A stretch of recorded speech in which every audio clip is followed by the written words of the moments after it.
আইন শৃঙ্খলা পরিস্থিতি নিয়ে কিন্তু জনমনে উদ্বেগ একেবারে কেটে গেছে তাও না, আইন শৃঙ্খলা পরিস্থিতির আরও ডেভেলপমেন্ট প্রয়োজন বলে মনে হয় না যে নির্বাচনের আগে এরকম বাংলাদেশের আইন শৃঙ্খলা পরিস্থিতি যেই রকম আগের বছরগুলোতে ছিল, আমরা মনে করি যে এটা যে ডেটোরিয়েট করেছে তা না। আমরা যে ডেটাগুলো দেখি, পুলিশ সদর দপ্তর থেকে আপনি নিজে দেখেছেন যে এই ক্রাইমের ডেটাগুলো, কী ধরনের ক্রাইম হচ্ছে, কী রকম কোথায় কোথায় ক্রাইমটা বেশি হচ্ছে, সবগুলো ওরা কিন্তু পাবলিশ করেন, সেই অনুযায়ী কাজ হচ্ছে।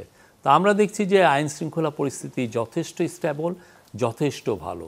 আর যারা দুই একজন বলছেন যে আইন শৃঙ্খলা পরিস্থিতি খারাপ বা আপনি তাদের দেখেন, তাদের একটু লেজটা একটু বের করে দেখেন, অনেকেই একটু প্রো আওয়ামী লীগার।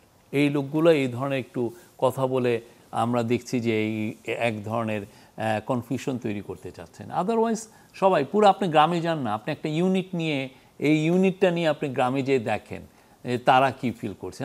আমি তো বললাম না, কালকে আমি ফুলপুর, ধোবাউড়া, ওই দিক দিয়ে হলো হালুয়াঘাট, পুরোটা জুড়ে, এবং ময়মনসিংহ সদর, আমি তো দেখলাম ইলেকশনের জন্য অধীর আগ্রহে আছে। আর একটা খুব সুন্দর মার্কার ছিল হলো ডাকসু ইলেকশন, জাকসু ইলেকশন।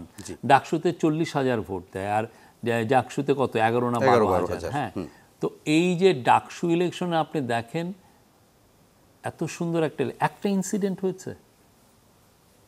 কেন হয়নি? কারণ অথরিটি নিশ্চিত করতে চেয়েছেন যে একটা ভালো ইলেকশন হবে। যারা পতিত স্বৈরাচারের লোকজন, তাদের ইন্টারন্যাশনাল যারা ব্যাকার, তারা তো অনেক ধরনের কনস্পিরেসি করছে।